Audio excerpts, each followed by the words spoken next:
Cheers. Thanks so much, Charlie. And thank you everyone for joining us this evening.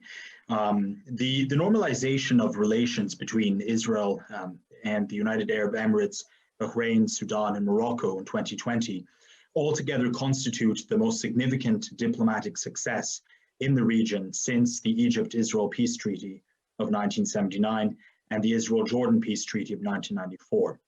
The profound and wide-ranging strategic implications for economic cooperation and development, geopolitics, stability, security, and foreign policy will shape the region for many decades to come.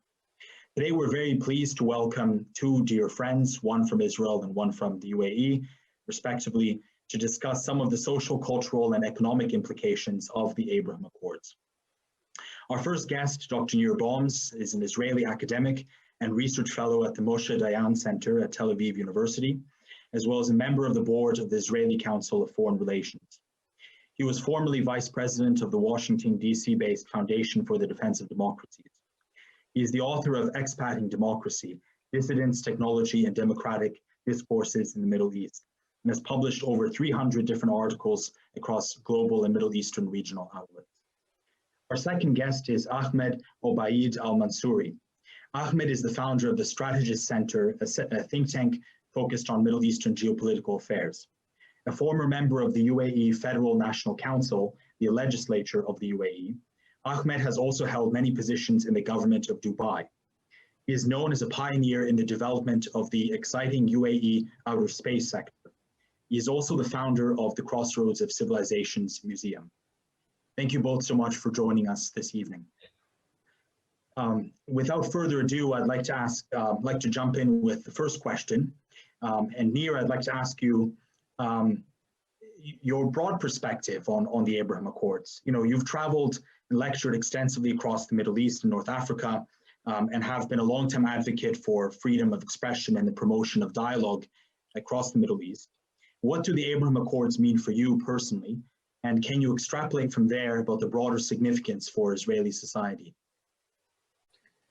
Thank you, Joseph. Well, let me perhaps start on a personal note, and even a very recent personal note. As you've noted, we just commemorated the moment of silence. We've had a very difficult event here, the largest disaster, civic disaster that this country have had. And the country is in a sad mood, as many of us.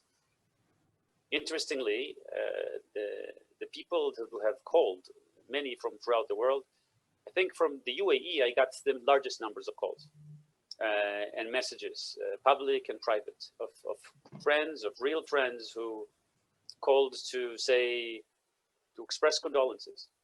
And this, of course, a small anecdote, but it says something about the meaning for me of the Abraham Accords as somebody who had worked for quite some time in trying to form these relationships. You've said, Charlie, Joseph, sorry, in your introduction, that this has been a very significant move. I agree.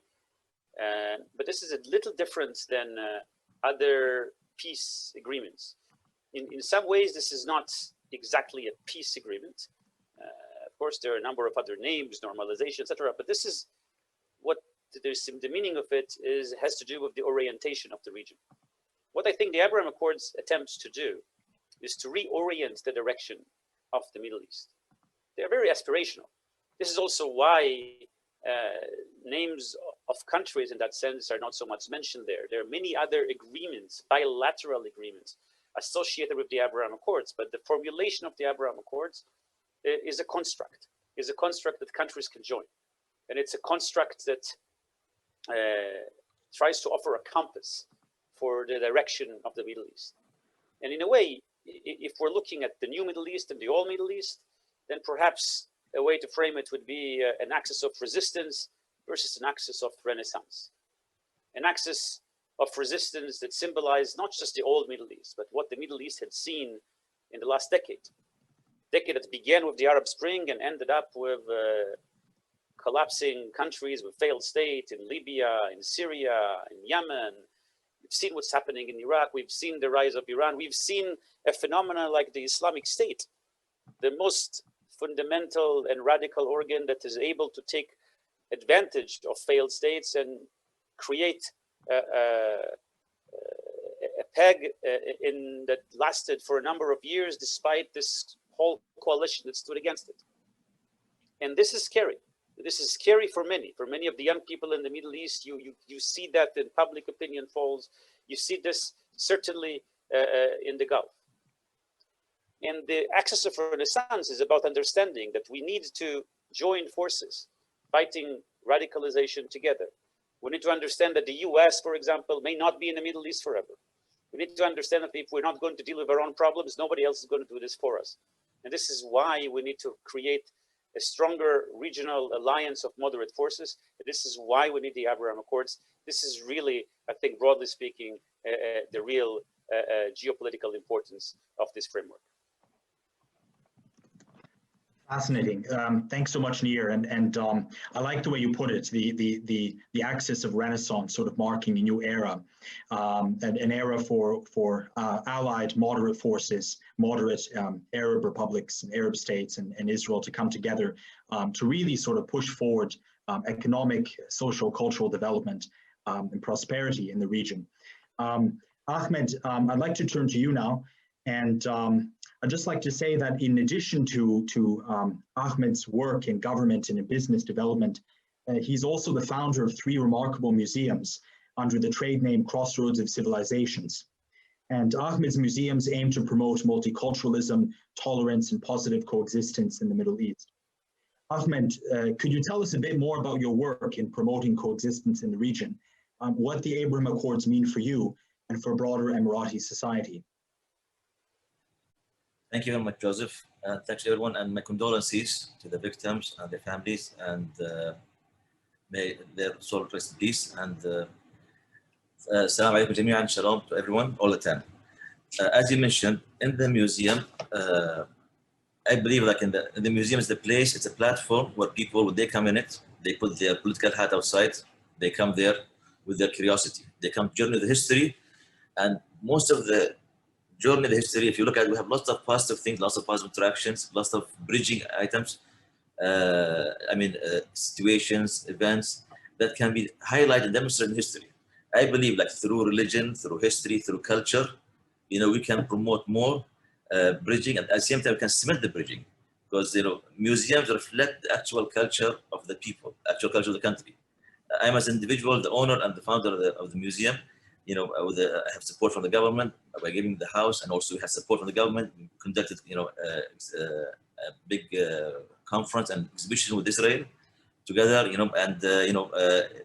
through the museum. So this platform, through it, you can demonstrate the real history, and everything in the museum is original. That shows also, when people come closer to the history and originality, they become much more, more curious to it. They would like to learn more about the differences, and they get excited when they see the similarities. And we have many things that demonstrate that. So museums, from my perspective, has greater effect, like other platforms, in bridging. And this museum has been since 2012 out for the public, and we are very happy that the response, the effect of the museum at the cultural level has been demonstrated through multiple sectors and factors. Having said that, I've conducted a study in 1995 about the region, and I was having a question: what are the most important factors in explaining political stabilities of the Arabian Gulf countries from about the Arab Gulf countries, and comparing to the countries in the region? And people talk about, for example, socio-economic factors because of the oil, but I discovered, kinship bonds, leadership were the leading factors. And socio-economic factors are very important. They support that. And this is the similarities I see between the Israelis and the Jews and our country, for example. We are very strong in our identity. We care about our identity, our solidarity. We are homogeneous, as local and nationals. That's a great factor adding value to our stability. Same thing with the Jews and Israelis.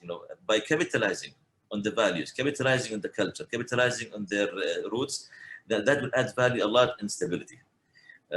Differences, as we say, internal competition is dangerous, external competition, is healthy. However, COVID has proven to all of us that, we have one region, one destiny. Not just that, we are one world, one destiny, and although it's a very bad pandemic, but has proven to the world that, to change their mentality. The process of peace, as Nir was mentioning, Dr. Nir, that, the process of peace has been there for a long time, and bilateral agreements and other things. And there have been lots of efforts at all levels. And the willingness of the people for peace, that helps a lot support such policy.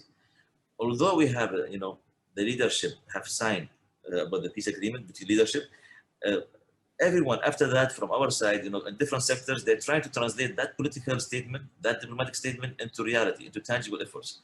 My work in the museum, my work in the, in the geostrategic level, like with Nir and other people, many other people in different sectors, economic sectors, there are multiple sectors, people have been working towards that peace. And I think this very genuine peace, because we have peace, it's not just between the leaders, also between the people. We say culture cascades from the leadership. For us, there is congruency between the vision of the leadership and also the people's will. That's very important. That's very important. And, and also we believe that both of these countries, Israel and the United Arab Emirates, have been spearheading development in the region. We also share same challenges. We need to maintain our, kinship bonds. We need to maintain our, I think, by capitalizing our identity, that makes us more, closer. We would expect, by me respecting my identity, loving my identity, makes me closer to you because I understand, I appreciate who you are, and vice versa. Also, we need to remind the people, the Jews have been in the Middle East for a long time. It's not from here. You cannot talk about Jewish people without the Arabs, and vice versa. You cannot talk about the Arabs without the Jewish people. And they have been there. And for whatever political differences, people have, to realize that. And when the Jews and the Arab were working together, living together peacefully, Middle East was a great Middle East, was contributing to the world in science and many other factors. Now the Middle East as a region or MENA region has not been very effective in contributing internationally. To make it great again, I think we have to have the effort to find the platform for that. And we can talk later about that. There are multiple regional platforms we need to establish. Platforms for security. It's very important. As Nir was mentioning, we cannot always, have collect calls to people outsiders. We are in the region, so we have to have platform for that. Secondly, we need to have platform for economic, forums, activities, and platform for security. Also, it has also to assure minimum security for each country in the region, not interference, respect of the sovereignty. We have to have platform for arbitration. If we have problem issues, political issues, we can go regionally. We can talk at the regional level. Also, we have to have platform for, in the sports and youth and other things. We lack such, regional platforms that, bring all of us together on the table, work together. That's very important for us. We have other challenges. We need to have also, many policies. I think, policies for containment, dual containment. We have, rogue states like Iran and others, with their efforts. We have the other side, the illegal non-state actors like the Muslim Brotherhood or Hezbollah. So they are doing their campaign. They are very good at, in the regional level. So we have to have containment, multiple containment policies, work together in that area. At the same time, it's very important for this agreement to work. If we're going to have some kind of, in the short term, to show the youth of the Middle East, the importance of the peace, how this will add value to their life. The region is going towards that direction. As Renaissance, as Nir was mentioning, it's a renaissance. As the first time renaissance in the Middle East for a long time. And I think we can work in that area. But as the museum is a platform, I think it's a nice platform to measure the level of the peace and where it's going on. Fascinating. Thanks so much, Ahmed. And I think I completely agree with what you said. At the individual level, at the interpersonal level, there are signs of cooperation, collaboration, and now there is optimism for regional platforms. So you have sort of interpersonal platforms, and then now you have regional platforms for cooperation on security, on the economy. I completely agree as well on the fact that kinship bonds lead to overall economic prosperity, and you really need to begin with kinship bonds at the cultural level. Now, shifting a bit from sort of social, cultural background and some of the issues you've mentioned, I'd like to turn to the economy. And the UAE and Israel, of course, share challenges and shared goals, as you mentioned, as Nir mentioned as well. They share deeply embedded startup cultures, venture capital experience, innovative and high growth sectors and industries, as well as cultures of development. A recent report from the RAND Corporation noted that bilateral trade is expected to increase by up to 6.5 billion within a decade, and bilateral private investment by up to 10 billion much, much sooner. Nir, I'd like to ask you if you could give us maybe a greater sense of the impact of the Accords on overall economic growth, prosperity and technological development in Israel and in the broader region. First, the actual impact of it is yet to be seen. I very much hope that the RAND report will be accurate, but I want to start from a little earlier point. A few years ago, I've been involved in a research group that included 22 economists from throughout the region who attempted to create an economic prediction if and when there's $1 billion, and they spoke about the real danger of what will happen if this is not going to be the case. Because the prediction in 250, that's what was predicted before the COVID year, and I think at this point the COVID year has made it worse, is that in 2050 we'll have about 100 million unemployed people in the Middle East, out of a population of about 450. Wow. So that, and of course, these are predictions, so let's take some of this with a grain of salt, but if we're looking at the level of despair and destruction that some parts of the region experience, you would understand that these predictions are not entirely far-fetched.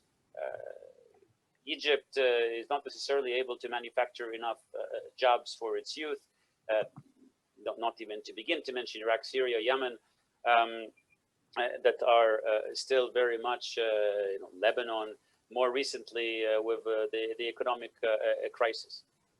And so the economic prediction or the economic need is vast. If as a region, we will fail to create economic prospects, we also understand that those who will win are not necessarily the moderates. They are the radicals. And if we're looking at the wave of the Arab Spring and how it moved throughout the region, moving from the spring into some other seasons, when it was threatening to enter the Gulf, the most prosperous region within the Middle East, there was a clear understanding that we need to stop it. And part of the way to stop it is on two levels. One is ideologically, conceptually, we need to create a module that rejects this wave of radicalization. And then we need to create some positive prospects. Now, as my dear friend and colleague Ahmed said, some of that was gradual. We have seen some of this. We have some very interesting stories we can share about Israeli-Arab cooperation before the Abraham Accords. There were Israelis there. There were companies there. Some have estimated that about close to 500 companies were already working there. But of course, under the table.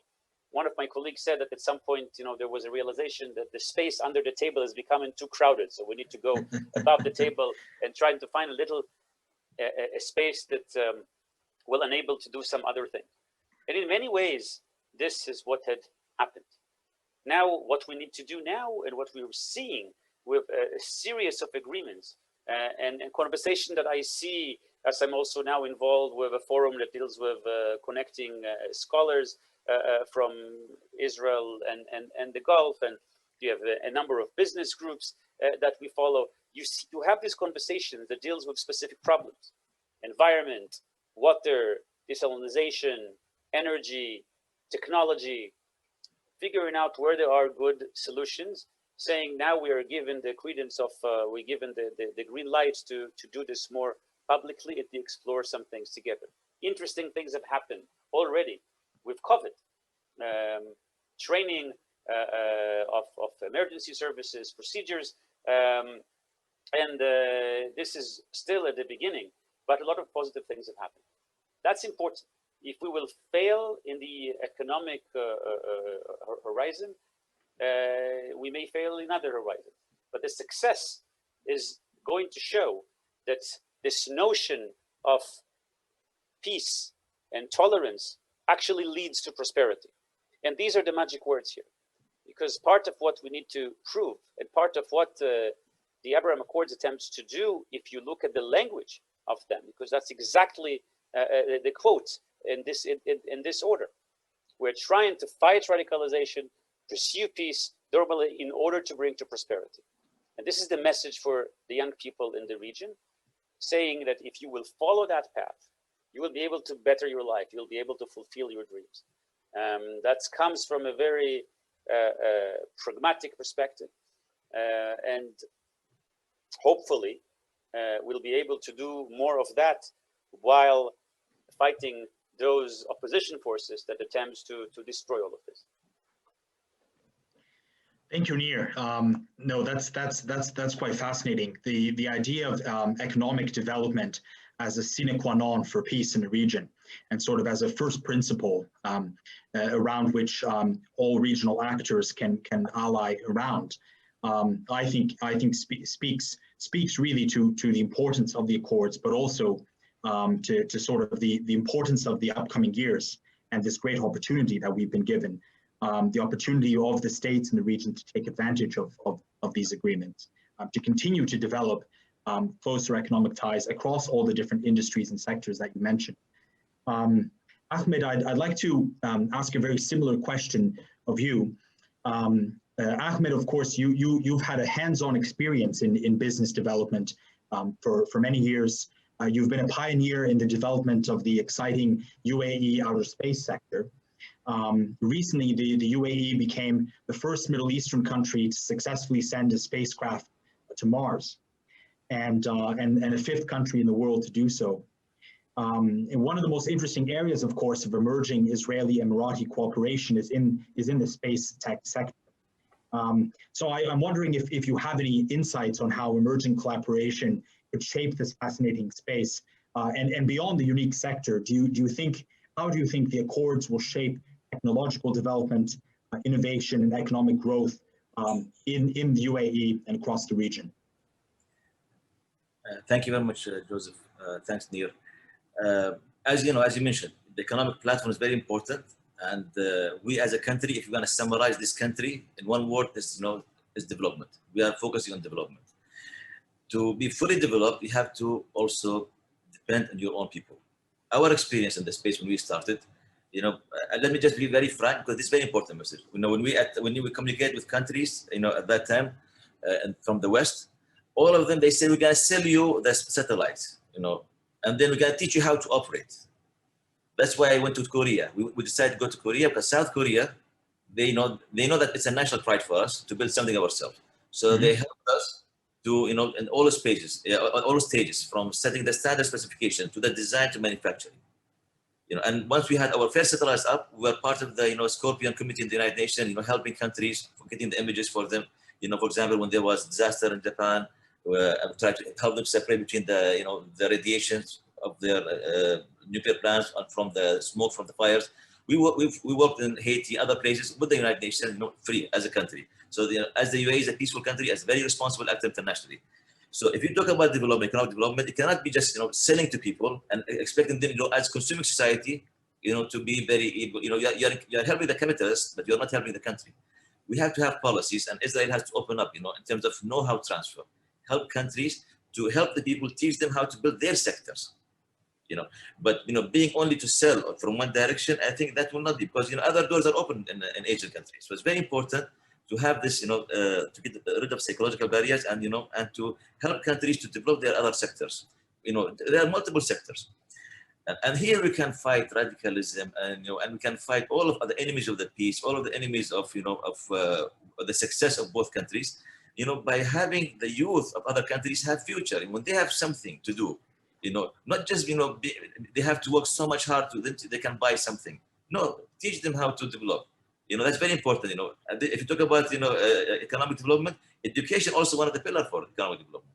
We have to act in that area. So it's very important, to get out of, the school of, of only being the sellers from, one side and others should be consumers, to have the people to be involved in, in building their sectors. When they are busy building their sectors, they are building their countries. They have a future.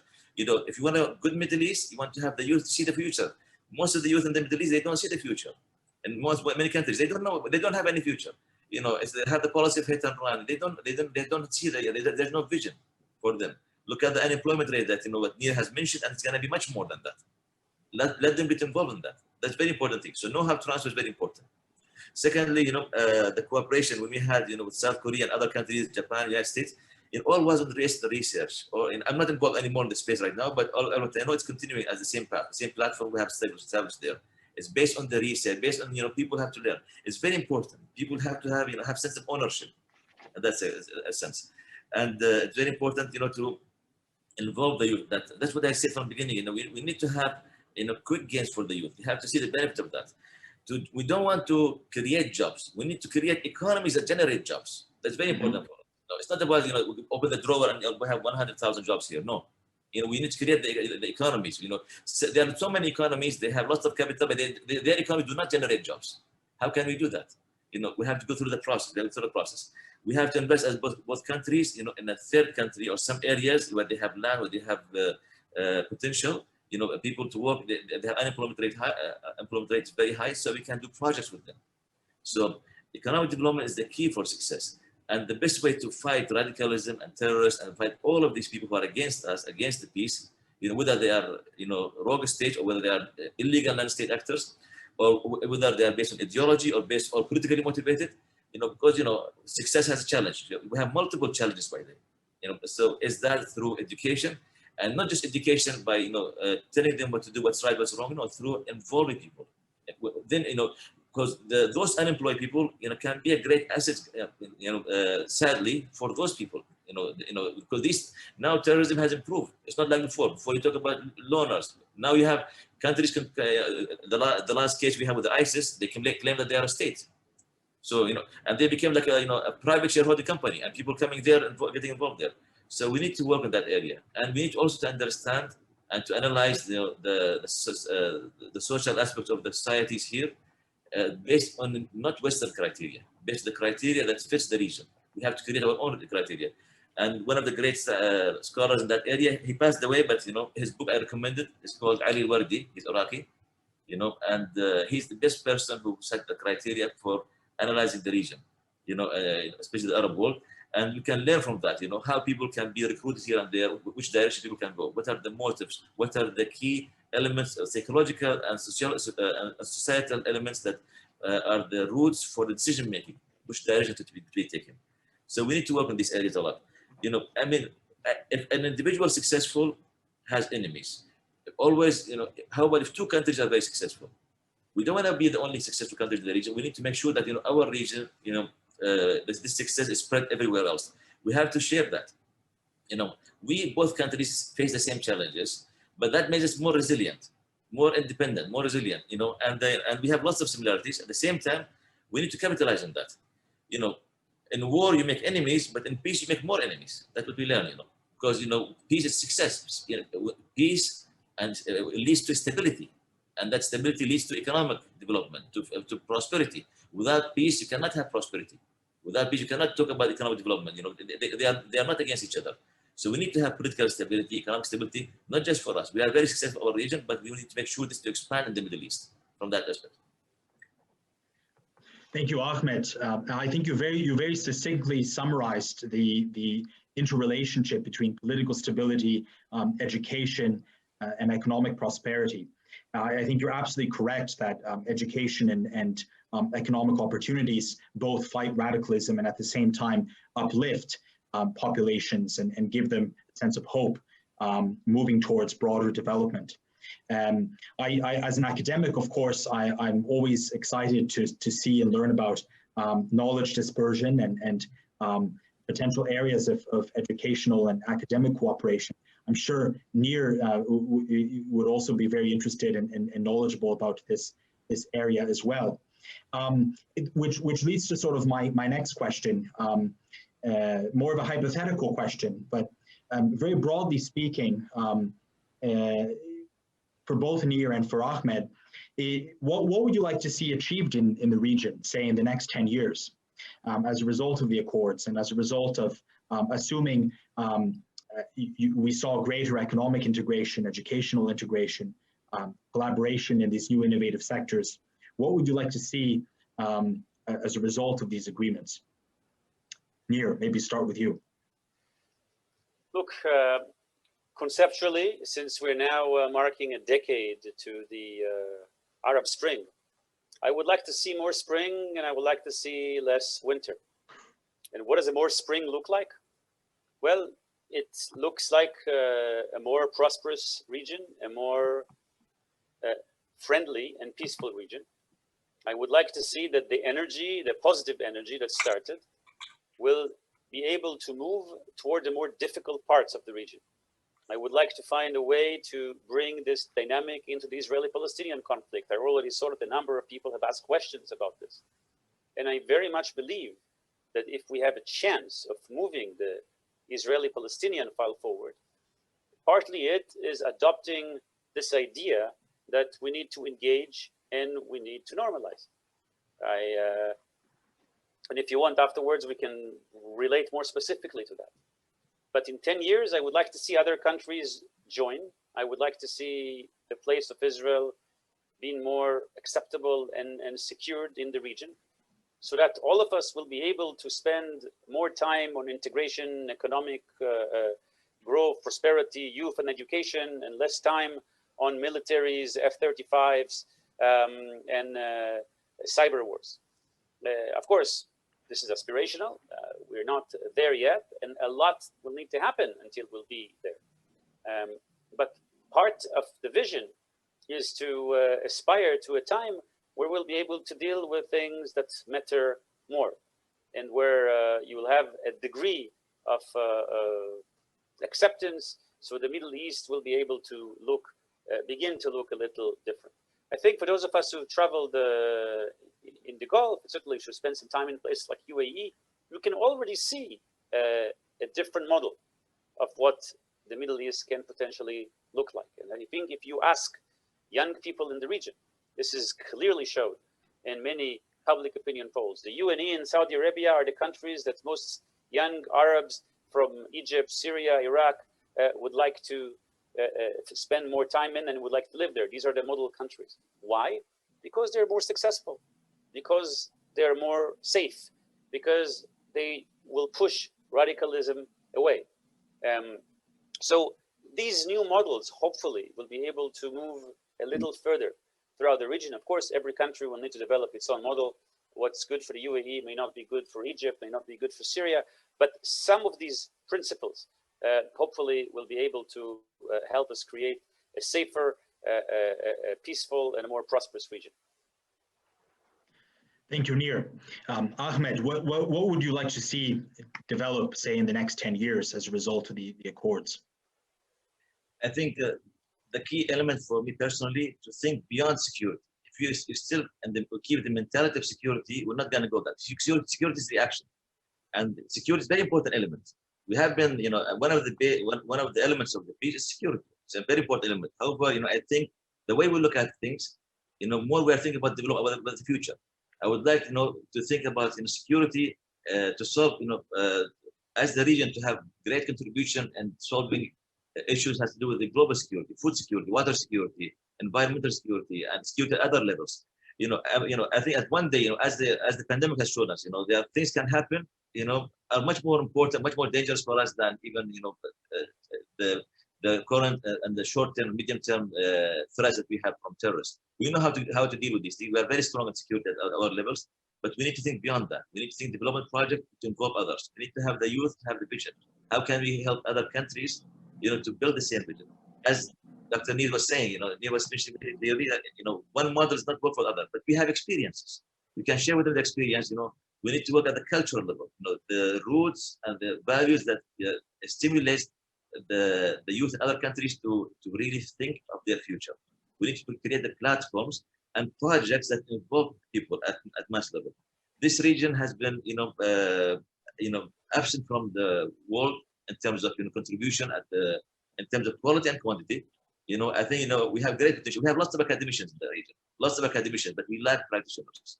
We need to have people who can really, we need to have systems that involve people at all levels, across all sectors, all levels. We need to have one comprehensive, I think we need, I don't think anyone thought about it, we can, by ourselves, not from outside, to think of a comprehensive and balanced development projects that includes, multiple countries. And then, that level. I think the region will come back if people really understand, appreciate the meaning of this peace. And this peace between UAE and Israel is actually peace at all levels, political level, people level, and we are all serious about it. And we believe in it, not just for security, it's beyond that. Both countries, we know how, we are very resilient, we know what we are doing at the same time, but we need to think beyond security. We need to, each country, they know their interest. We need to create the regional interest, not just only think of the national interest, regional interest that, involves others. And I think by the force, people will change. People are changing, and many governments are changing their policies. Many people used to criticize us in so many things. We always, spearhead in the region. People criticize at the beginning. After a few years, they follow up the steps. Why? Because they see the benefits. So, prosperity is the key for us, but not just for us. We have to make sure that, we think beyond security. We should be very proactive and, and plan for the worst and hope for the best, as always. Thank you, Ahmed. I think a key takeaway of your insights has been the importance of establishing regional platforms that go beyond mere security.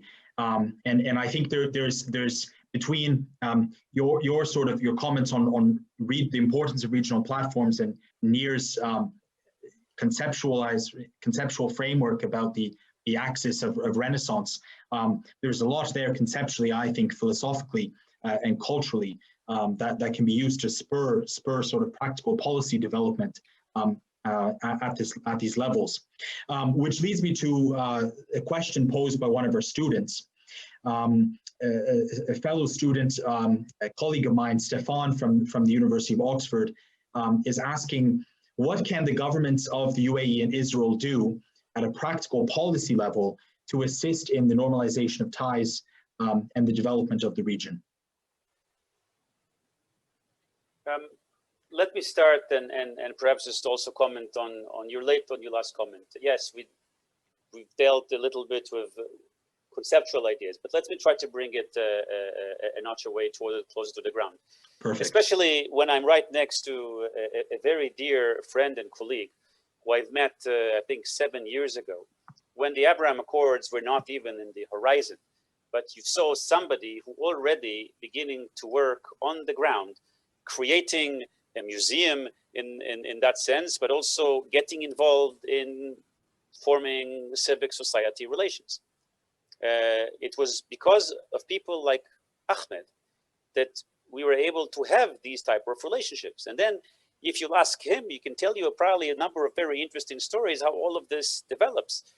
Because eventually, one of the first questions that he had asked me when we first met in a undisclosed location, let's just say that, where a place where people are meeting and when they're not supposed really to meet or to speak. And we've had some interesting conversations about culture and about Jewish heritage and about some items that he wanted to have in his museum and some items he already had that has to do with Jewish history. And we were trying to figure out whether we can understand what is it that he had and whether other things that may be added to it. And then when there was an opportunity to send a group to the UAE, a Jewish group, again, much before the Abraham Accords, I asked him, look, I want you to visit a very, very special place, but I don't want you to come empty-handed. Bring something with you.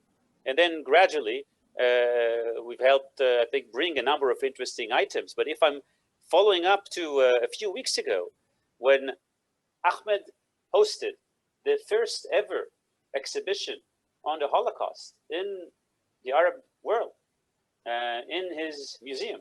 And this was after he hosted a very moving ceremony in commemoration of the Israeli National Holocaust Day. So this is not conceptual. This is practical. And I think what the governments did, they now gave a seal of approval to do more of that. We began to create organization and supporting organizations, delegations that are coming in, groups that began to work on civic society. I've seen these groups of young Israelis and Emiratis that have been meeting on a weekly basis. Part of what I mentioned to you before, the fact that I received so many WhatsApp messages and calls from the UAE has to do with some of that. You have real bonds and real people-to-people relations. It is because we've had real partners and people like Ahmed who had been pioneers in many ways. So what the governments should do is really help support this and structure this. The business trajectory, there are lots of incentives there. It will be structured. There are agreements that were already signed, and that's one push. But the civic society push is no less important. Working with the groups that will be able to go beyond that, will work on culture. They're fascinating projects.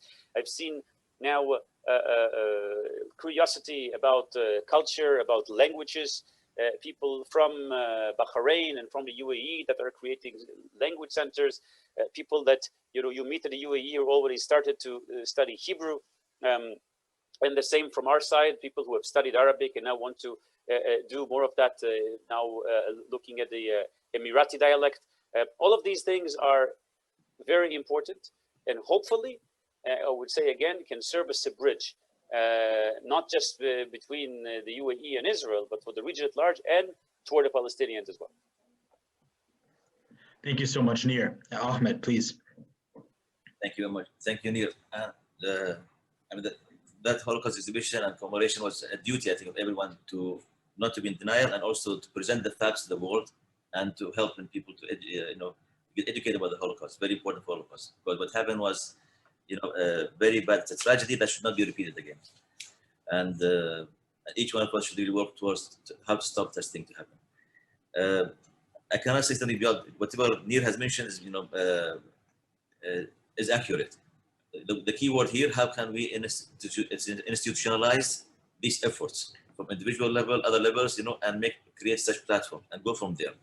We have many good catalyst projects which like Nir has been working on, I know, and all of us.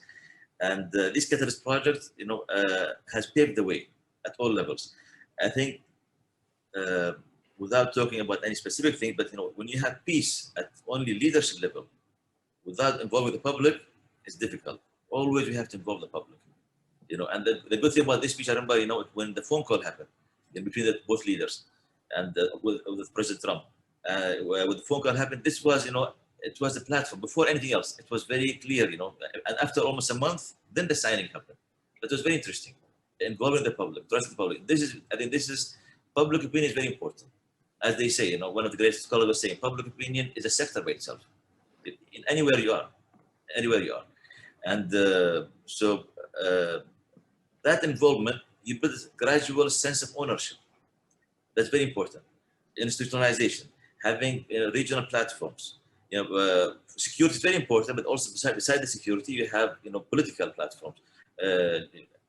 Any issues in regional, there's conflicts. We should really very civilized. We need to create very civilized diplomatic channels or different channels. Multiple.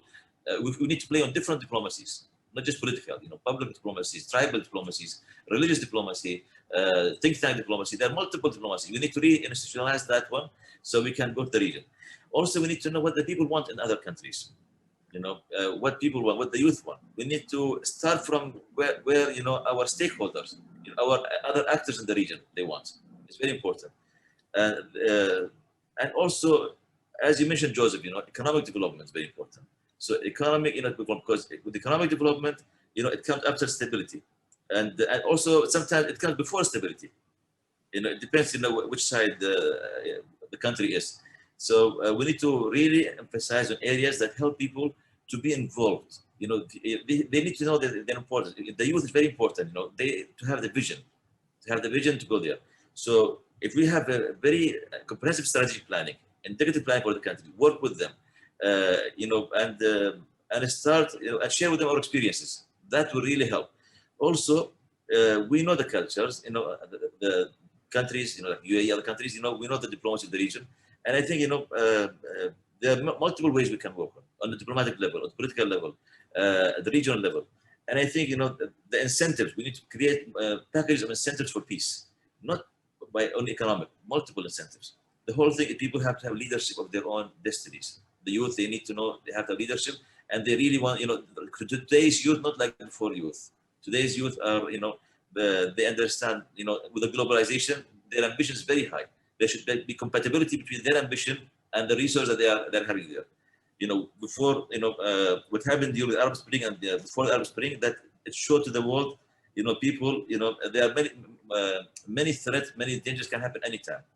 You know, people have, the region, the Middle East has been through lots of turmoils, and it's a time for, you know, us to create these economies that generate jobs and create hope for the people of the region, sincere hope.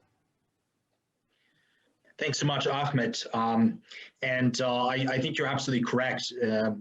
Peace and diplomacy at the level of leadership is one thing, and integration, peace and cooperation at the level of citizenship is another entirely. Which brings me to two questions that we have from two other students, both very similar. So I'm going to wrap these into one question. Walter from Sussex and Jake from the University of Oxford are both asking about personalities. And diplomacy, of course, exists between personalities as much as between governments.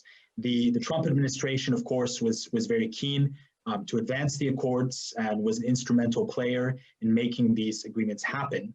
Now, of course, things have changed in Washington, and the question is whether or not things will change under a nascent Biden administration. Related to that, in a few days, Israeli Prime Minister Benjamin Netanyahu is expected to form a new government. And so another question is whether or not a new Israeli government would shape or transform or alter somehow the prospects of the accords. Nir, please, if you could answer that first, and afterwards, Ahmed. There was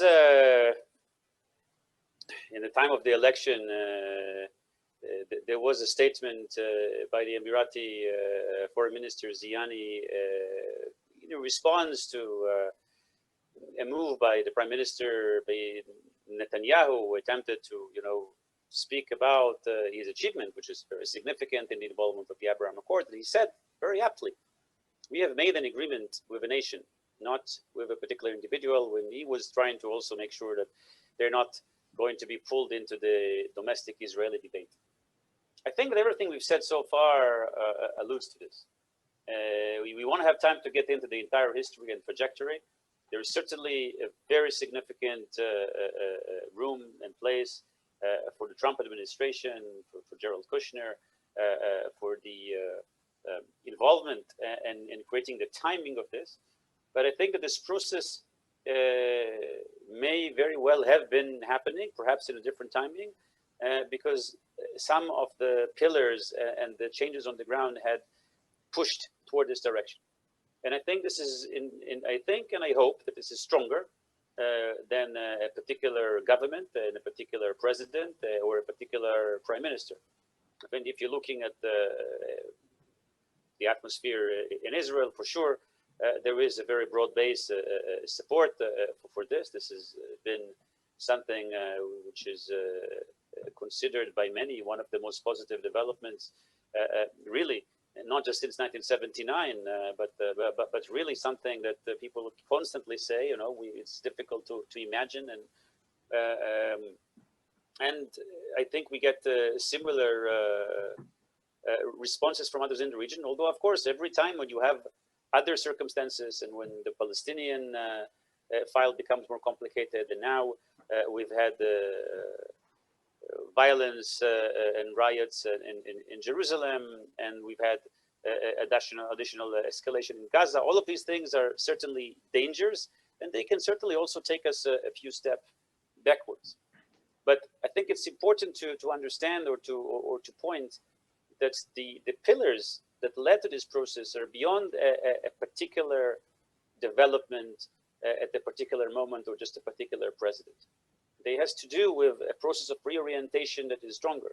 The fight against radicalization, part of it, you know, if I were to just put one more word on this issue and connect it again to the Palestinian issue, has to do with the understanding that the Muslim Brotherhood and radical Islamists were harping on the Israeli-Palestinian conflict and on the non-normalization agenda. And part of the message that came from the Abraham Accords is, look, we are fighting this radical dimension because we think that the future of the Palestinian-Israeli conflict and the Palestinian file has to do with engagement and that will lead to prosperity. It's not has to do with an attempt to win over or to sanctify, again, resistance. We need to move away from that discourse. And this is partially why we're moving to this direction. So I think that this will survive. I also think this is very much a strong US interest. I think this brings the allies in the Middle East stronger together. Certainly any new administration, government in Israel will continue this engagement. This is very much in Israeli interest. And I again hope that some of this back and forth and some of these pressures may actually help pave a better way to move forward also when it comes to the Palestinian fight. Thanks so much, Nir. Ahmed, your thoughts, please. You know, as Nir was saying, you know, this has started a long time ago, and the process, at the same time, we cannot, you know, we should give credit to the leaders who have taken the courage, you know, and come together for such initiative and peace. And also, you know, and also for the United States for providing the platform and paving the way also. So everyone has played a role there. And the US as a country is a country of institutions, based institutions. You know, people can have different policies for short term or that, but, you know, they have a plan, they have a strategic plan. And I think, you know, a stable Middle East adds value to the US and to the world.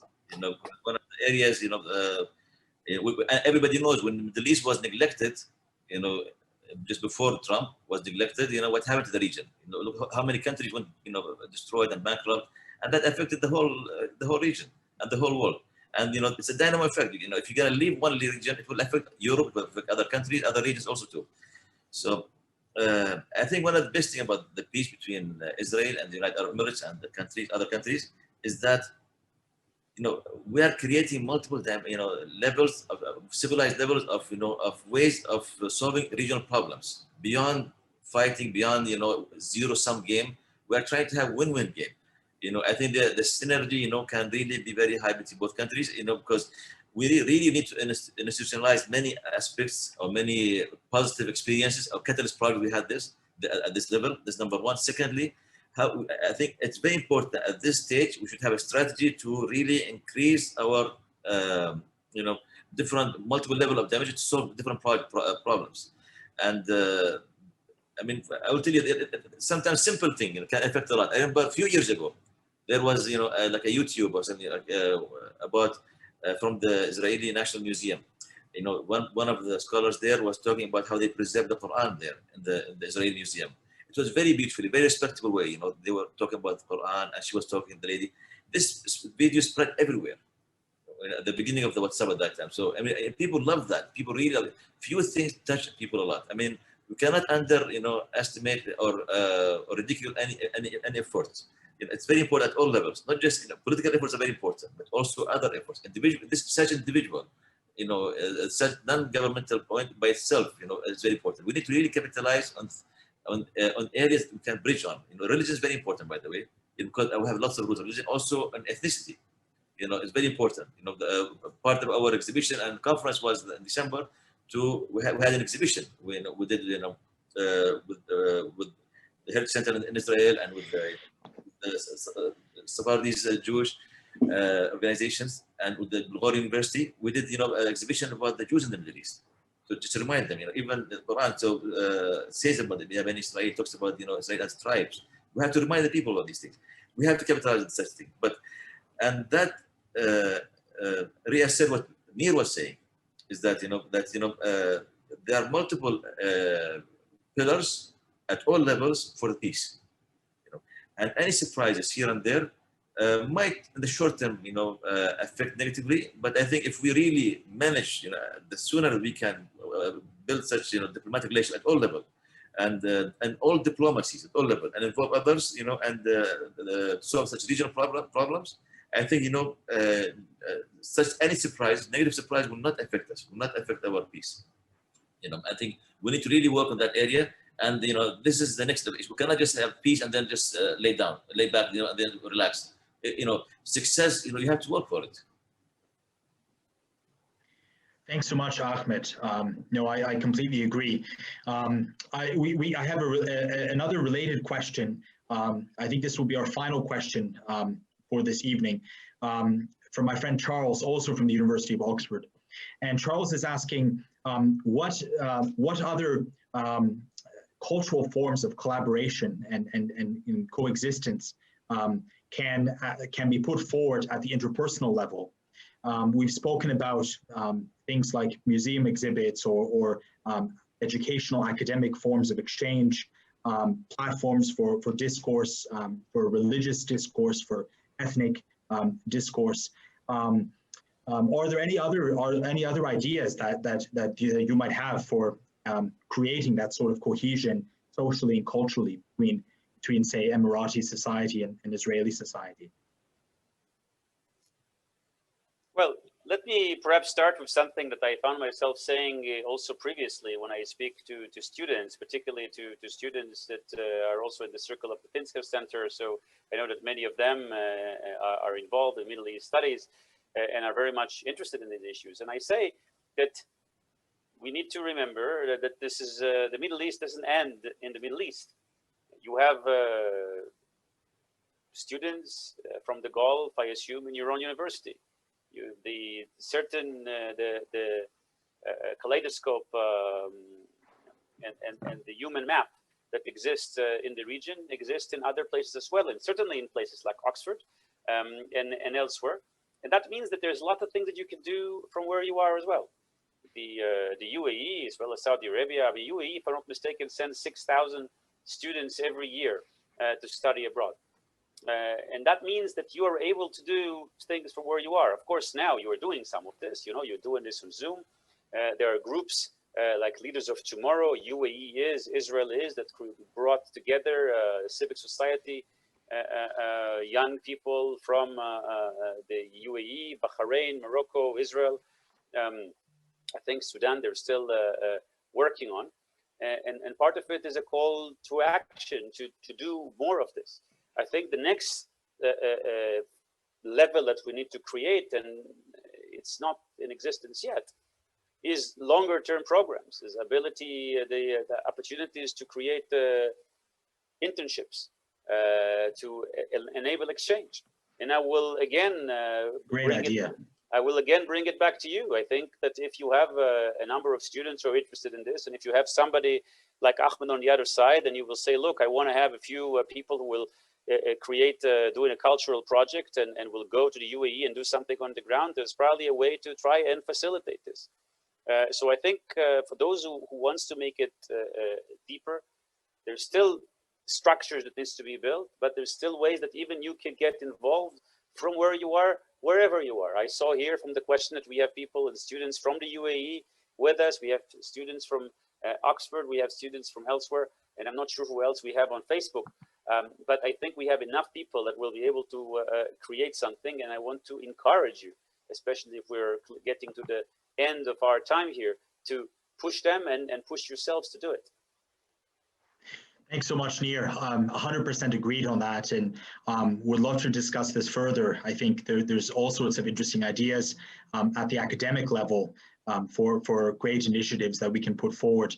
Ahmed, if I could have your thoughts as well, just to conclude things. What other sort of ideas, perhaps at the interpersonal level, what sort of initiatives could be pushed forward to help make this vision a reality? I mean, as you mentioned, we talked about religion and history, and through museums, and also art is very important. Through art, and Nir, for example, with Ayal and others, they have conducted a very beautiful program in the museum, and they brought Israeli artists and Emirati artists to draw a big frame together. It was very beautiful project. And and I think Nir forgot to mention about that, but that initiative was an excellent initiative. And until now, people come to the museum. We have people come from Israel and from other countries. They want to take picture with that frame. We want to hang it somewhere, but it's bringing people just to come and take picture with that. And they have a logo, my cousin, in Arabic and in Hebrew together. I think we need to create platforms for people themselves to suggest.